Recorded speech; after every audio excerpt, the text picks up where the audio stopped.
goes to right. Russell Westbrook. You love the Philadelphia Eagles. Let me get a hell yeah! What's going on, guys? Welcome to another edition of Party on Broad. If you guys are watching us here on YouTube, hit that subscribe button, guys. Party on Broad can be found on iTunes and Spotify. Rob couldn't join us today. He's got some family matters to attend to. But, of course, check out the Madness Podcast wherever you find your podcasts, as well as here on our YouTube channel. Joining us today is, of course, our co-host. He is JR. Check him out on Twitter at JohnRussell215. What's up, man? What's up, guys? Thanks for having me back. Nice to be here. Remember, support your local businesses when they open up. Founding Fathers on South Street in Center City, Philly. Jose Pistola's right there on 15th Street. Del Frisco's, it's not a small business, but those people need your tips and your prices too. So go help out anybody you can when we open back up. Amen. Amen. So on tap for today, we are going to talk about the Eagles defense. We're going to grade it out of 5. We're going to talk about whether or not it regressed. Did it improve? Was it a push? And we're going to kind of see what our scores come out with.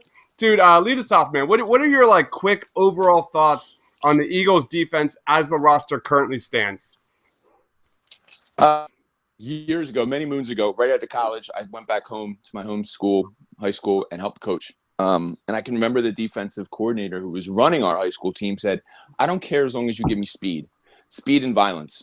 And that always stuck with me. And I think that's something that stuck with our defensive coordinator, Jim Schwartz.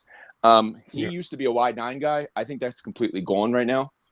I think he basically said, give me the biggest bodies you can in the center of this defense. And I think we address that. We'll talk about our D tackles and our big, huge madness in the middle. They're going to be clogging everything up.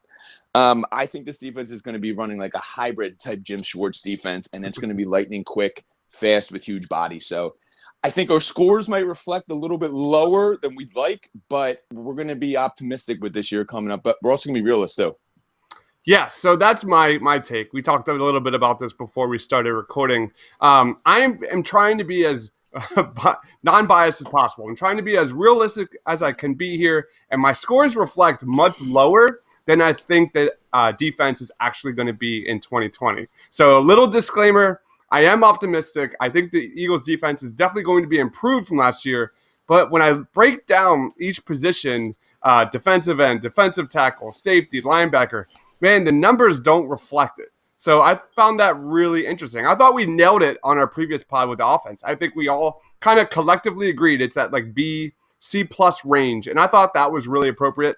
This is not so much. So let's get into it. Lead us off, man. Let's start off with the defensive end position. Okay. D ends, I think, is one of our not so bad middle of the road positions. They have great starters. I shouldn't say great. We have good to adequate starters in Brandon Graham and Derek Barnett. You've seen a lot of the league going around. A lot of guys are now picking up or not picking up 5th-year options. We chose to pick up the 5th-year option for Derek Barnett. That cost us $10 million. So that's a lot. But if I can play optimist, we're not putting that into a backup quarterback. So we're going to put it into a starting D end, which I'm kind of okay with if you spin it that way, but it's a no spin zone here. But there's no depth in this D ends. Would Josh Sweat make a leap this year? Will he do what we needed Vinny Curry to do, but didn't? Do we bring Vinny Curry back just to have another body on board if he's cheap, somewhat like a Corey Clement type deal? Sean Hall, Sharif Miller, Casey Toohill, they're special teamer guys. They'll be fine on punt return, run down the field on kickoff. But we really have no depth here, so that worries me. I think Jim's going to have to get creative because I know he's big with his rotations. I gave it a C, a solid C, nothing more, nothing less. If it had more depth, maybe if we signed Vinny Curry, could bump it up to a C+, but right now our DNs, to me, are sitting at a C. Awesome. What would you say? Regressed, improved? What are you thinking? I'm going to say recent bias would tell me we regressed because I think last year we could even play that, we're only we're a year or two off the Super Bowl. We're still fine. We're good. So we probably were a little bit higher on ourselves last year. They didn't really plan out. Brandon Graham's a fine run stopper. He's not really going to get you sacks. I think the most he ever had in his career was 8. If Derek Barnett takes that leap, maybe it'll bump us up too. But we know Howie. I think that he's not done adding to the defensive end position just yet. Yeah. All right. I fully agree, man. I'm kind of in that same frame of mind. If there was any winner in this NFL draft, it was hands down Josh Sweat. The Birds didn't draft a single defensive end until the 7th round, which is absolutely crazy to me when I think of Philadelphia Eagles and their history. So yeah, Josh Sweat is now the top backup pass rusher in 2020, which immediately has me concerned. But the position boils down to Derek Barnett for me. It has been a roller coaster ride for Derek Barnett in his 4 years with the Eagles, man. He started at the top. He got that fumble recovery in the Super Bowl. But ever since then, man, it's just been extremely disappointing. On the plus side, he doesn't even turn 24 yet. He turns 24 in June. But, man, this guy has made numerous bonehead plays, numerous penalties last season. And I know the Eagles rotate a ton on the defensive end. Their real strength is at defensive tackle, which we're going to touch on next. But, man, this position is exactly where I go to when we're talking the Jalen Hurts selection. Because A.J. Epinesa was right there. You touched on it, that the Eagles don't have depth here. I'm not sold on Derek Barnett. I don't even know what to do with Derek Barnett after this year. That's how big of a question mark he is. So how much confidence do you have in Josh Sweat and Deshaun Hall? And that's exactly where I go. It's like, this is exactly – the Eagles are desperate for depth. The Eagles rotate more than any team on that defensive line. And I asked Twitter which member of the Eagles defense was likely to have a breakout season in 2020, and Sidney Jones had more votes than Derek Barnett. And what does that tell you? To me, that says everything, that I think some people are souring a little bit on Derek Barnett and his future in Philadelphia. Is Barnett a bust? Absolutely not, man. Is he a rotation player? Yes. But the fact that you drafted a player 14th overall in the first round and he's just a rotation player is a major red flag. That's a major concern. So I rate this position a 3.5. I think it's slightly regressed towards next year. Any reaction to that, man?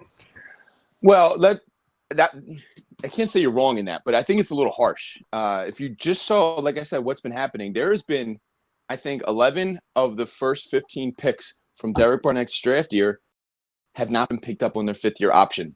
Barnett being one of the rarities that was picked up on his fifth-year option. So when talking that, we could say, was it really a miss? It might not have been what we wanted, but he's at least playing up to his contract enough that we can reward him $10 million for one more year. Let's see if he takes the next leap.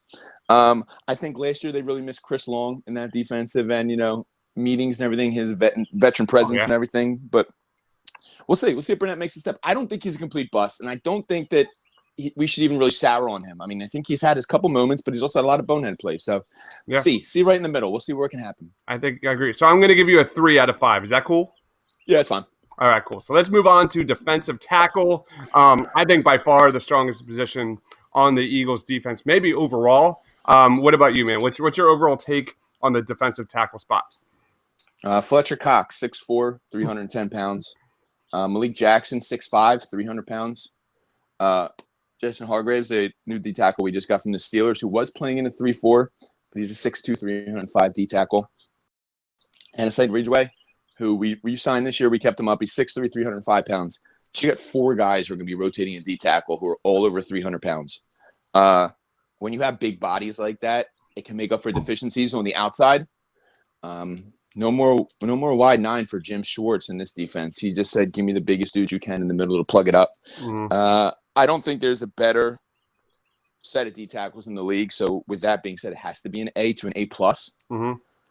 Fletcher's just amazing. He's underappreciated in this city, regardless of how he might be when he goes out to places to eat and how he takes care of the service industry people. He is still the man on the football field. So that's definitely for me an A+. Awesome. Yeah, I mean, what can you say? Like, when I think of the most important pieces to the success of the Eagles in 2020, I go straight to Javon Hargrave and Malik Jackson. We all know Fletcher Cox is an absolute monster. We were robbed of the Malik and Fletcher show in 2019. But Malik and Fletcher and Hargrave, these guys are going to have to put the entire defense on their shoulders. We'll talk a little bit about Slay in a little bit. But yeah, when you talk about Jim Schwartz's defense, it's all about getting consistent pass rush from the front four. That is everything about this defense. We saw another interesting thing that I think we'll see a little bit here is we saw Fletcher Cox really dominate during the last 5-6 games of the regular season last year. So, I kind of think that we're going to see Fletcher Cox play a little bit less snaps to start the season, and we'll see more Hargrave, more Malik Jackson, and then we'll see kind of Cox's snaps really ramp up towards the end of the season. I think that is pretty likely to happen. I gave this position a 4.5 as it stands. So it's in that A range. Obviously, it has the potential to be a 5. The only reason I didn't give it a 5 is because of the injury. Malik Jackson, we don't really know what he's going to do in this defense, and Hargrave is a new addition. So it has potential to be a 5. I gave it a 4.5, and I gave it a slight improvement overall. I mean, we were raving about that position before 2019. So we've seen it on paper. Let's see it translate now. That's where I'm at with that. I want to make a quick note. Whenever I can shout out Howie, I'm always going to. The Colts, very similar to the Eagles and where we stand. Frank Wright's their head coach right now and everything. The Colts made a trade early in this offseason. They sent away their number 13th pick. They sent it to San Fran, and they took in San Fran's D tackle, Buckner. This guy's very similar to who we picked up in Hargrave. They're very similar where they ranked. If you went on Madden, I think they're literally the same overall rating in Madden. But Howie's paying $13 million a year for Hargrave, and the Colts just gave away their 13th pick, and they're paying Buckner over $24 million a year. So that, in terms of managing the cap, that's a plus for Howie. Anytime like I said, shout him out like that. It's a player who's very similar, got him a lot cheaper, and didn't give up a draft pick. So I don't think anyone in their right mind would complain about Howie and managing the cap. No, I mean he's a freaking genius when it comes to that. That's definitely a fact. All right, let's move on to linebacker, man. Go ahead. God, do we have to? One of my best friends, DJ Raffy Pryor, who's on the background right now. He's from Philly. He lives in South Florida, but I asked him about the linebackers because I just wanted someone who was on the complete left side of the argument I wanted to hear someone trash our linebackers, so I wanted to hear his opinion. He right out the bat gave him a D-. Yeah. So I think that's too harsh. I know a lot of people don't like Nate Jerry. He is from Nebraska. He's a Cornhusker, so I do love him for that. But it's a lot of unproven guys in this, and I don't know what's going to happen. But if you look at the defense, maybe only 2 of them will need to be on the field at the same time. So maybe we'll only see Jatavius Brown and Nate Jerry on the field together in a couple types of packages, because I think we are going to that more hybrid third linebacker type thing where Malcolm was sliding down. Maybe we'll see Cre'Von Wallace or the new guy we picked up, Will Parks. But as of right now, no depth. Very, very green, very young. I'll give him a C-. Oh man, you're a lot more generous than I am. I agree with your buddy there. This is a brutal spot for the Philadelphia Eagles. Not like they need it to be that. I mean, the way Jim Schwartz utilizes the linebackers is not an important position to begin with. But if we're grading the position on talent, on impact, that's what we're doing here. So, like you said, Gary, man, that guy is probably going to end up being the Eagles' starting middle linebacker next season, which says it all. Davion Taylor, I really like that pick. Not in the 3rd round, but this dude is really, really fast. He's super raw, and you cannot expect much out of him in 2020. He's most likely going to be lined up at outside linebacker than inside linebacker. And I just see him kind of just learning the NFL, taking 2020 on the sidelines, learning that playbook, adjusting to the speed of the NFL. That's what I expect from Davion Taylor. So you got to think that if there was a loser of this draft, it was probably Jatavius Brown, who also kind of fills that same role as Davion Taylor. So we'll see with that. I like Taylor. I think he's going to be a really, really good linebacker moving forward, just not in 2020. And then we get to my boy Sean Bradley from the Temple University. I think this guy has a real chance to surprise and get some time on the field. Of course, I'm extremely biased. I'm a very big Temple football fan. I'll be the first one in line to buy my Sean Bradley Eagles jersey the second he makes that final 53. But overall, I grade the Eagles linebacker spot at 2.5. It's a push from last year. The most talented player is probably a project and probably not playing in 2020. I think Sean Bradley is eventually going to take Gary's spot probably about halfway through the season, which will be really, really fun. And like the number 1 goalie for the Philadelphia Flyers, man, this fan base is starving for a star linebacker in that middle of the field. Hopefully Davion Taylor picks up the defense quickly, because I just don't have high expectations for this spot. How about you? I agree with the high expectations. I don't either. But just like you said, we're not dependent on the linebackers. Yep. So if they can just do their job, Don't give me any penalties. Don't let up any long touchdowns to tight ends.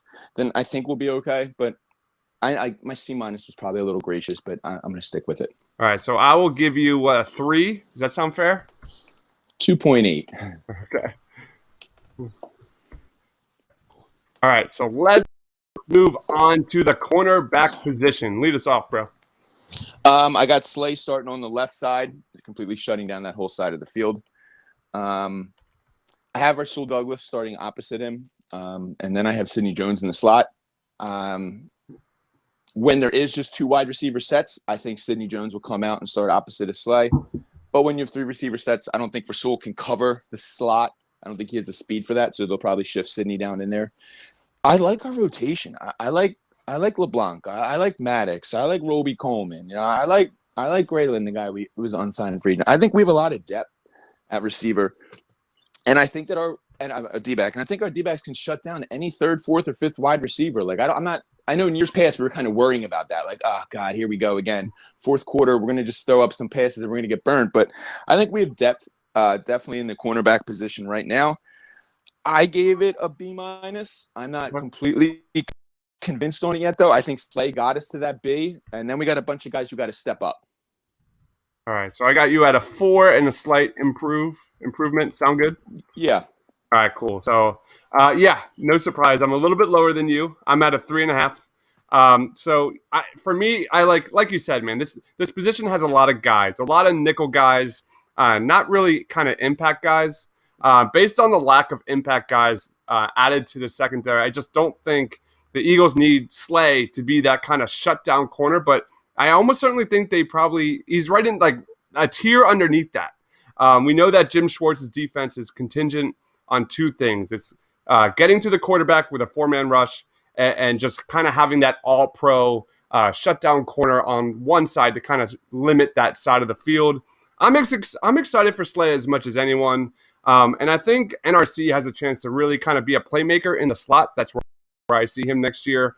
Avante, Cre'Von, Sidney Jones, Rasul Douglas, they're all a mystery to me. I give this position a 3.5. Slightly improved from last year. As long as Slay and the defensive line are as good as advertised, though, I think this position is fine. I think you don't need a ton of elite corners to get by in the NFL anymore.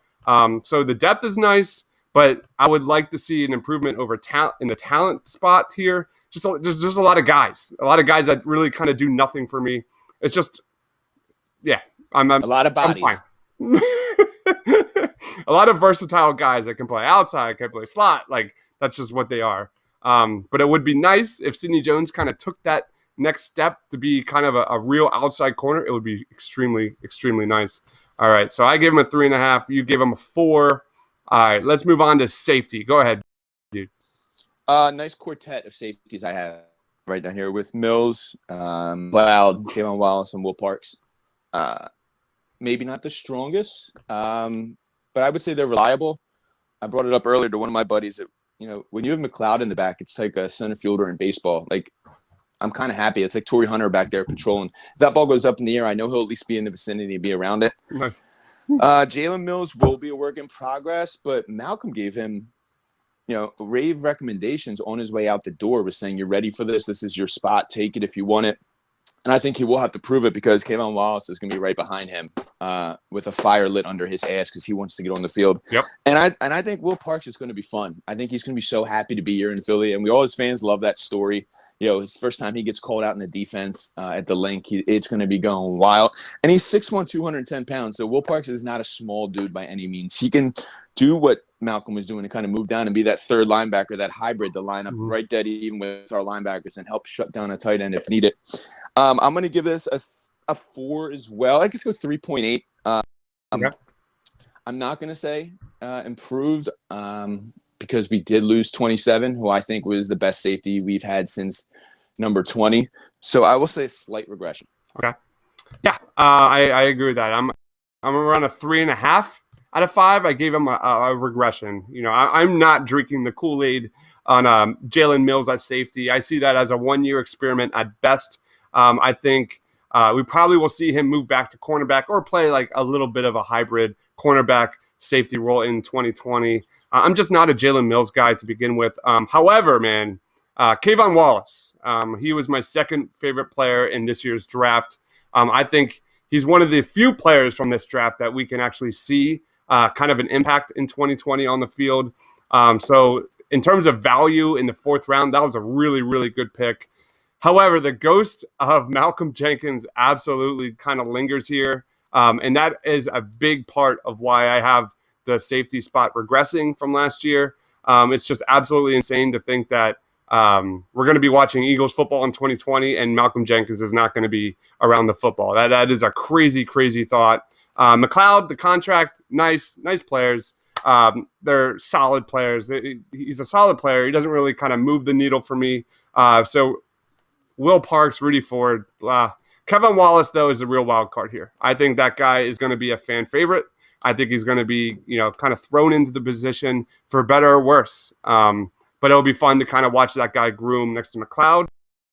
If there was a list of breakout players for me, Cre'Von Wallace would be on the top of the list. I think that's going to be a fun player. So I give them a 3.5 with a regression.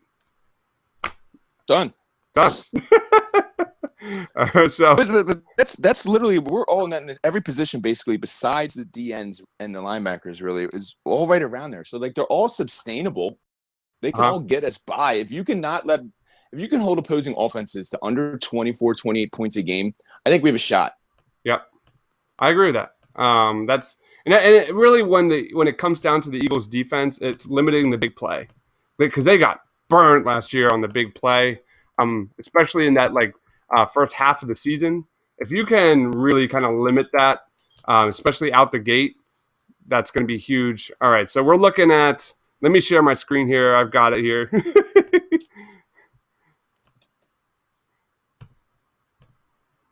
There we go. Here's our ratings.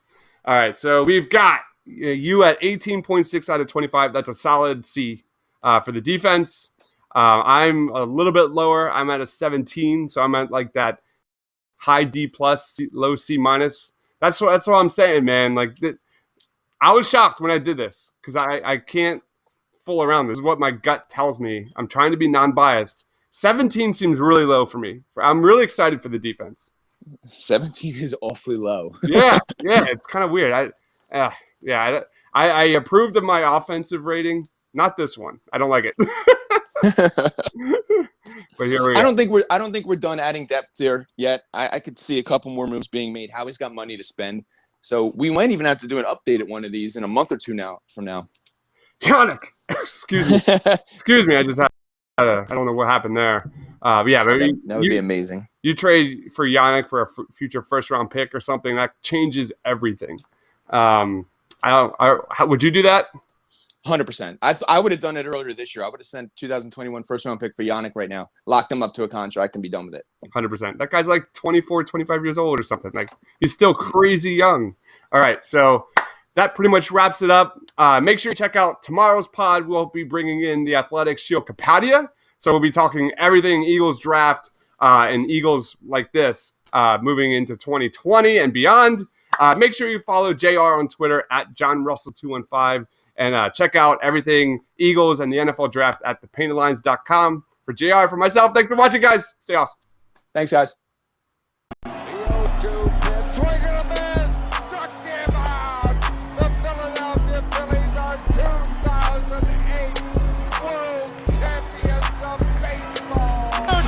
Sixers win it!